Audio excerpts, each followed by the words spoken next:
Bonjour, bonne année, on se retrouve sur Tendance Crypto. Donc aujourd'hui, on va faire un spécial métavers. On va parler de BitCountry, qui est le métavers de l'écosystème, voilà, le projet métavers central dans l'écosystème Polkadot. Pour commencer, on va reparler un peu des cours et on va commencer par le Bitcoin. Donc, le Bitcoin est en période de faible volatilité. Euh, Si on regarde sur une semaine, on est entre 16,5 et 17,5. Sur un mois, on voit bien qu'effectivement, depuis le 17 décembre, hein, on reste vraiment sur ce range. Et sur 3 mois, on voit bien que là, on a la chute liée à FTX. Et ensuite, on a un range quand même assez réduit, entre 16 et 18. On peut s'attendre à des mouvements plus forts en début d'année. Je pense en fin janvier, début février, je m'attends à quelques hausses, hein, mais qui peuvent être de courte durée. Donc il faut bien faire attention à ne pas effectivement être trop enthousiaste. S'il y a une hausse, on peut vite replonger et on n'est pas à l'abri de nouveaux scandales. Donc voilà, il faut vraiment être très prudent, hein. Je pense que l'année, comme je l'ai dit, l'année 2023 va être avant tout une année de consolidation. Alors maintenant, on va passer au cours de Polkadot et de sa petite sœur Kusama, la blockchain Canary de Polkadot. Alors, avant, je reviens sur un article que j'avais sorti sur le blog Tendance Crypto, euh, un état des lieux de l'écosystème Polkadot. Donc, c'est un écosystème, comme vous le savez, que je suis de près, que j'apprécie beaucoup. Pourquoi je l'apprécie? Parce que je crois en l'interopérabilité. Je pense que c'est une narrative qui va se développer dans les années à venir. On voit bien qu'effectivement les bridges ne sont pas une solution pour passer de blockchain en blockchain. On va avoir besoin de solutions interopérables. Et parmi ces solutions, on a Polkadot comme on a aussi Cosmos. Alors justement, si on compare les deux, en fait on s'aperçoit que Cosmos arrive à attirer plus d'utilisateurs ou au moins a plus de visibilité que Polkadot. Polkadot, on dit souvent que c'est un écosystème qui est compliqué, qui avance peu, qu'il n'y a peut-être pas grand-chose à y faire. Alors, en réalité, c'est faux, ça avance beaucoup. En effet, ce n'est pas l'écosystème pour l'instant qui est le plus simple d'accès, même si des progrès ont été faits.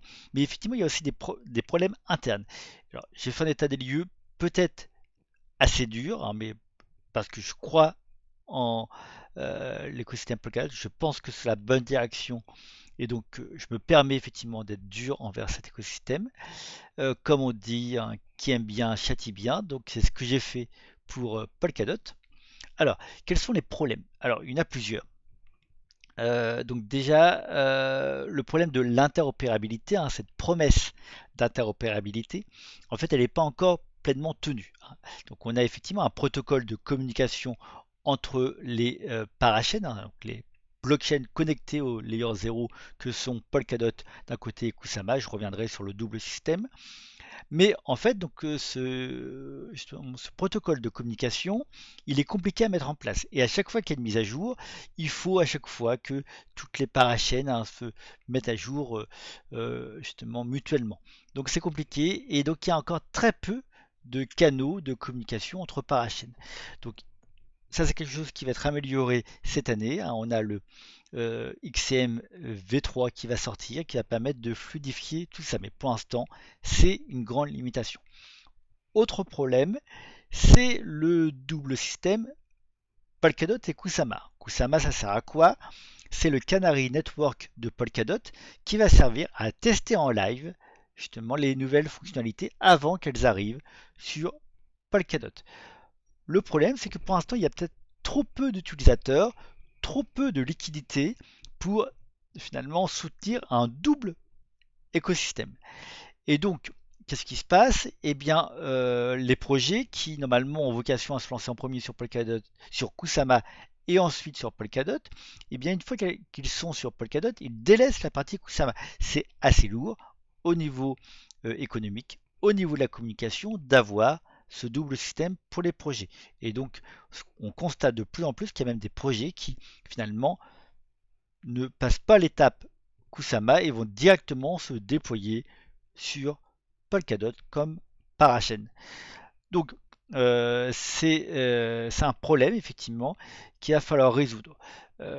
D'autant plus que pour l'instant, les deux systèmes sont complètement étanches l'un à l'autre. Il n'y a pas de bridge qui permet de passer de l'un à l'autre. En gros, il faut faire vraiment des détours assez compliqués entre les deux. Donc ça, c'est un problème. Ça va se résoudre aussi cette année. Il va y avoir des bridges qui vont se mettre en place pour passer de l'un à l'autre et éviter effectivement que Kusama soit en quelque sorte trop isolé. Alors, ce problème, ça serait, on le voit effectivement au niveau des cours. Donc là, c'est le cours du DOT. DOT qui a perdu donc en 3 mois 30%. Alors on voit bien qu'effectivement là on retrouve la chute liée à FTX, mais en fait on avait quand même une tendance baissière auparavant. On voit bien qu'effectivement sur le Bitcoin on est, voilà, il y avait même une petite remontée juste avant la chute liée à FTX, mais on avait là un premier plateau, il a un deuxième. On est, voilà, on est sur une tendance quand même plus baissière sur Polkadot. On reste en 13e position, mais il a perdu quand même quelques places depuis les derniers mois. Par contre, sur Kusama, c'est encore pire. On est à 45% de chute, donc on voit bien qu'effectivement on a une chute quand même plus grande. Pareil, on est en 111e position. On a perdu beaucoup de places. On a perdu déjà le top 100 et, depuis quelques temps. Donc c'est quand même plus inquiétant pour Kusama. Si on remet effectivement là-dessus, il faut bien se rappeler qu'on était autour des 600 $. Donc en mai 2021, c'est-à-dire lors des premières crawlloans de Kusama. Il y a eu une petite remontée pendant la seconde partie du bull run, mais effectivement depuis, on est vraiment dans une chute très très grande. Donc vous voyez, on est effectivement, le cours a été divisé par plus de 20, donc en un an et demi. Donc voilà effectivement pour l'état de ces deux tokens. Alors maintenant passons à BitCountry. Donc il y a un premier token qui est sorti, c'est le NIR. Donc le NIR, c'est le token de BitCountry Pioneer, c'est-à-dire la version Kusama de BitCountry. Il y aura une version ensuite Polkadot qui s'appellera BitCountry Continuum, et donc il y aura aussi un token, le NUM plutôt. Et donc pour l'instant on n'a que le NIR. D'accord.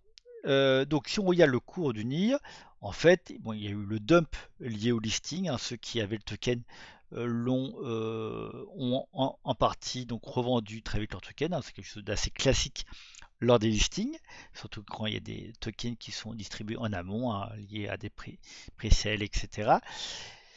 Mais en gros, globalement, on se retrouve effectivement dans quelque chose d'assez stable, vu les circonstances, et pour un petit projet. Voilà, il y a eu une montée lors du lancement en mainnet de l'application, et puis bon, une descente, vous voyez, il a perdu 50%, mais voilà, pour l'état du marché, on est vraiment dans une petite capitalisation, on est 4 millions si on prend la supply en circulation, 23 donc si on prend la supply totale. Donc pour un petit projet, je parle petit dans le sens capitalisation, finalement le token s'en sort bien. Alors on pourrait se dire effectivement c'est intéressant d'investir dessus, oui, en un sens. Alors moi personnellement je me méfie toujours des tokens liés à l'écosystème Kusama, je viens d'expliquer pourquoi. Mais en fait, là où peut-être c'est une exception pour ce token-là, c'est que justement l'équipe de BitCountry a bien pensé la complémentarité entre la partie Polkadot et la partie Kusama. En fait, pourquoi? Parce que donc on va avoir finalement dans ce monde-là un donc qui va être donc BitCountry. On va avoir deux niveaux, donc comme je vous ai dit, Pioneer et Continuum. Et à quoi vont servir effectivement ces deux niveaux? C'est que le niveau Pioneer, en gros, il va être plutôt destiné globalement aux euh, particuliers et aux petits projets. Continuum va être plutôt dirigé vers les grosses communautés, gros projets, grosses entreprises. Même si les meilleurs projets de pionniers vont pouvoir migrer sur Continuum. Donc, je trouve que c'est assez intéressant et ça respecte bien l'esprit de Kusama, environnement expérimental, environnement test. Donc, voilà, ça c'est le premier temps. Après, il y a un troisième niveau qui est, ou plutôt deuxième, hein, il y a le niveau métavers en lui-même, dont je vais vous parler tout de suite. Et il y a aussi, donc dessus, hein, finalement, la partie Metaverse Network. Qu'est-ce que c'est que Metaverse Network? En fait, c'est un réseau d'infrastructures qui va être au-dessus donc de BitCountry et qui va donc permettre de déployer des applications décentralisées, hein, ce qu'on appelle des DApp, soit en WASM, soit en EVM, donc WebAssembly ou la machine virtuelle d'Ethereum. Alors, pour comprendre cette architecture, il faut comparer ça par exemple à Sandbox. Sur Sandbox, c'est un métavers qui est construit sur Polygon. Donc on a une blockchain donc préexistante voilà, qui n'est pas gérée par Sandbox et dessus va se construire Sandbox. Là, au contraire, on a une blockchain qui, donc, qui est directement celle de BitCountry, donc qui va être faite sur mesure pour les besoins d'un métavers et sur justement sur cette blockchain, il va y avoir une couche, donc une machine virtuelle qui va être déployée pour les applications, pour que ceux qui vont créer une expérience dans ce métavers vont pouvoir justement coder une application pour cette expérience. Donc on va avoir quelque chose de beaucoup plus personnalisable à ce niveau-là. Évidemment, c'est possible aussi de le faire sur Sandbox, mais ça demande finalement une couche supplémentaire par rapport à Sandbox. On a Polygon, Sandbox, puis ensuite des applications dessus. Là, ça évite justement une couche, puisqu'on a directement la couche Network, donc Network Metaverse, et ensuite application dessus. En fait, c'est aussi pour ça que je pense qu'effectivement BitCountry va être quelque chose d'intéressant dans les années à venir, parce que c'est un projet qui a mis du temps. Il y a eu quasiment un an où l'équipe a très peu communiqué, mais en fait qui a vraiment pensé ce dont les métavers avaient besoin dans les prochaines années. Et c'est pour ça que je pense qu'effectivement c'est quelque chose d'intéressant à suivre. Alors, on est sur Polkadot, donc on est effectivement là pour l'aspect construction du métavers. On n'est pas sur une blockchain EVM, donc il va falloir, on ne peut pas utiliser MetaMask, donc il faut utiliser un wallet qui est compatible avec donc l'environnement Polkadot. Donc il y a soit Polkadot.js par exemple, donc, qui est le wallet que j'utilise, hein, c'est donc une extension soit sur Chrome, soit sur Firefox. Donc c'est un wallet construit par l'équipe de Polkadot, qui n'est pas forcément le plus agréable, hein. Il est voilà parce qu'en fait il est très sobre, mais j'ai l'habitude de l'utiliser et finalement j'ai gardé cette habitude. Il y a aussi Talisman en extension web qu'on peut utiliser, qui est beaucoup plus agréable et qui permet aussi d'avoir des blockchains EVM, alors que Polkadot.js c'est que pour le côté effectivement Polkadot. Donc voilà pour le niveau wallet, il faut pas oublier. Alors on arrive sur BitCountry. Donc là je suis sur le testnet. D'accord, je me suis connecté avec mon wallet. Donc vous voyez. Euh, et donc en bas, on voit effectivement le wallet. Et donc, si on regarde maintenant un peu comment fonctionne BitCountry, je lag un peu. Voilà. J'espère que je vais pas avoir des problèmes. Donc, on a effectivement ici, donc j'y suis, donc c'est effectivement les différentes fonctionnalités. Alors, on a une marketplace, d'accord. Voilà. Donc là, on est sur le testnet, donc en gros, ce sont de fournir. On a la map. Alors, ce qui est intéressant, c'est que à chaque fois qu'on va sur une nouvelle fonctionnalité, on a un tuto qui nous explique un peu comment l'utiliser. On peut appuyer sur ce bouton-là si on ne veut plus avoir le tuto.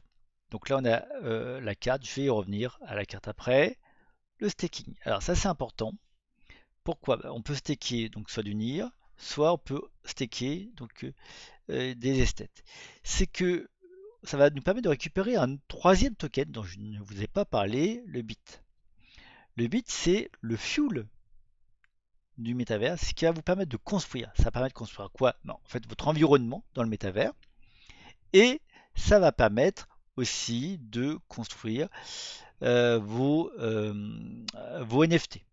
Donc par exemple, donc la NFT Creator, c'est pour créer des collections. Et ici, donc crafting, on peut créer donc des NFT. On a des modèles de base qu'on peut ensuite améliorer. Et comme vous pouvez le voir, ça coûte du bit pour justement créer ces NFT. Ensuite, on peut acheter donc des landes. Alors là, vous voyez, on peut acheter un Roland Block. Alors, j'explique un peu voilà, la différence land, Roland Block. Et pour expliquer ça, je vais passer, là je vais rentrer dans ce qu'on appelle mon métavers. Voilà, c'est-à-dire effectivement mon expérience. Alors, et je me suis acheté un Roland Block, donc qui correspond à 10 000 m². Je l'ai décomposé en un esthète et 70 unités. Je suis le seul propriétaire. Je n'ai pas de follower pour l'instant, je n'ai pas vraiment utilisé l'application. Je peux mettre mes réseaux sociaux et j'ai l'historique de mes trades. Alors, donc, j'ai parlé esthète, land. Voyons voir sur la carte à quoi cela correspond. Voilà, ça correspond à ça. En fait, un Roland Block, donc c'est cette unité, vous voyez, en jaune, qui est composée de 100 landes.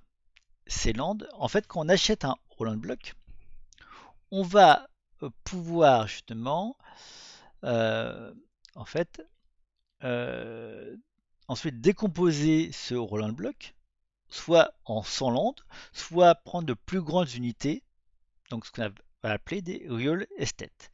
L'intérêt de prendre des plus grandes unités, c'est qu'on va pouvoir construire de plus grandes expériences dessus. Alors que si on veut construire un mur qui va sur plusieurs landes, en fait, à chaque fois, faut construire le mur sur un land, puis ensuite sortir du land,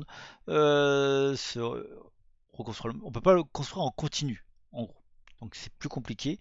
Si on veut une grande expérience, il vaut mieux effectivement prendre un real estate. Par contre, le problème, c'est qu'on ne peut pas revenir en arrière. C'est-à-dire que quand on a fait cette décomposition-là, je ne peux pas casser mon real estate pour récupérer mes landes. Non. Donc il faut y penser quand on achète le Roland Block. Donc il y en aura en tout des Roland Block, il y en aura en tout 1000 sur Continuum. Alors, et ensuite, ces real estate, ces landes, on peut les vendre. Alors, qu'est-ce qui se passe si par exemple je suis propriétaire du Roland Block, mais j'ai vendu 51 landes, en un sens je suis minoritaire. Alors pas vraiment, parce qu'en fait, donc, ce n'est pas dans le testnet, mais on le retrouve sur le mainnet, ici, et un onglet gouvernance. Ça veut dire que celui qui justement possède le Roland Block, il possède, et ça c'est intéressant, les règles, il peut en fait gérer les règles de la gouvernance du métavers de ce Roland Block. Et donc, c'est-à-dire, il peut soit gérer de manière centralisée, c'est lui qui dicte comment ça fonctionne, soit ce qu'il permet, ce qu'il ne permet pas, par exemple, soit il peut construire une DAO. Donc, et ça, je trouve que c'est vraiment une fonctionnalité hyper intéressante pour effectivement dans les prochains mois, prochaines années. Alors on est qu'au tout début, les premiers possesseurs de Roland Block donc, sont en train de construire. Mais voilà, dans les prochaines années, ça va être très intéressant de voir effectivement les différents types de gouvernance qui vont pouvoir être mis en place. Autre chose qu'on peut mettre en place, c'est effectivement des campagnes, quand effectivement pour pouvoir gérer des communautés.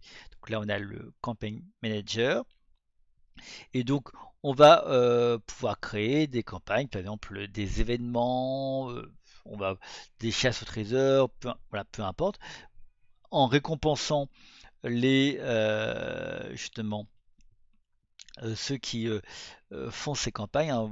Par exemple, si vous suivez l'actualité de Sandbox, vous voyez bien qu'il y a aussi des campagnes, hein, les alpha season, donc 1, 2, 3, où on va avoir effectivement des récompenses si on fait effectivement ces campagnes.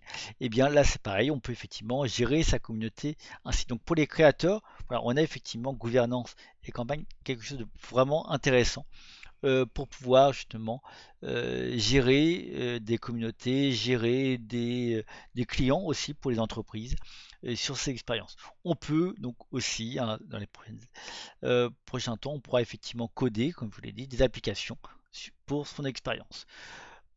Ensuite, donc là, on va pouvoir, dans le Pulse, on va pouvoir créer des articles, hein, voilà, une sorte de blog pour son métavers. Voilà. Donc ça, c'est effectivement les points sur son propre métavers. Comme je vous ai dit, ici, on a les fonctionnalités générales. Je reviens donc euh, le, sur le mainnet. Donc, comme vous voyez ici, hein, donc créer un métavers projet, c'est-à-dire que là, je l'ai créé sur le testnet, hein, c'est donc dans Scripto. En gros, on peut rien faire, on peut pas euh, acheter de Roland Block, on peut pas effectivement construire si on n'a pas créé son métavers, c'est-à-dire son projet de métavers. En gros, ça coûte 50 NIR. Ça permet en gros d'avoir une identité, ça permet d'avoir un profil, en gros. Voilà. Un profil de métaverse et sur lequel on va pouvoir construire. On peut avoir plusieurs Roland Block dans son profil, etc. Après, on peut faire ce qu'on veut. On peut donc oui, par rapport à la gouvernance, je ne l'ai pas précisé, c'est-à-dire que si on ne possède pas un Roland Block, mais on possède un land ou un real estate dans un Roland Block dont on n'est pas propriétaire, on est soumis à la gouvernance du propriétaire du Roland Block. Donc, ça peut, comme je vous l'ai dit, ça peut être une gouvernance centralisée ou décentralisée. Donc, il faut faire attention quand on achète des lands à qui ça appartient. Dernière chose que je voulais vous montrer, c'était effectivement, alors si je le retrouve, c'était le Sandpit. Alors, voilà, pour vous montrer un peu comment on construit. En gros, c'est une sorte de bac à sable, alors là, complètement virtuel, hein, puisqu'on n'utilise pas de bits. Mais donc, là, ça n'enregistre rien, mais ça permet de voir effectivement comment cela fonctionne. Donc, voilà donc ce bac à sable virtuel. Et donc, on va pouvoir construire. Alors, donc, au niveau de ma souris, hein, si je prends le clic droit, ça va permettre, vous voyez, d'ajouter. Donc j'ai pris effectivement euh, donc ce carré là. Je pourrais en prendre d'autres, hein, mais ça c'est pas très grave. Alors, j'ai des problèmes de lag, désolé. Voilà. Donc, hop, si donc hop, voilà, on peut. Et si j'appuie sur le clic gauche, on va pouvoir enlever alors, si j'arrive à avoir enlevé mon problème de lag, voilà, on peut enlever les carrés. D'accord, donc je les recrée. Hop.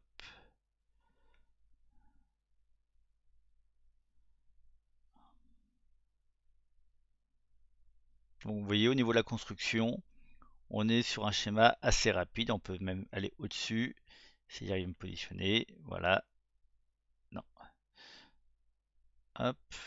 J'ai un problème de lag, donc du coup, ma souris fait un peu n'importe quoi. Hop. Voilà. On peut continuer.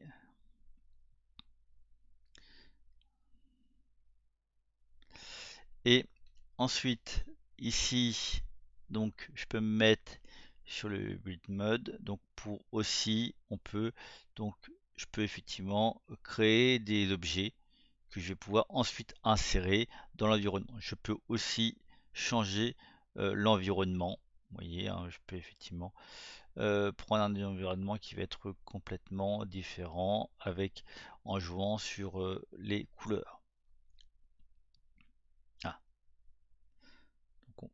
donc voilà, effectivement, pour une présentation, hein, de BitCountry. Donc pour l'instant, on est qu'au tout début, hein, puisque les premiers utilisateurs ont pu acheter des Roland Block donc en fin d'année.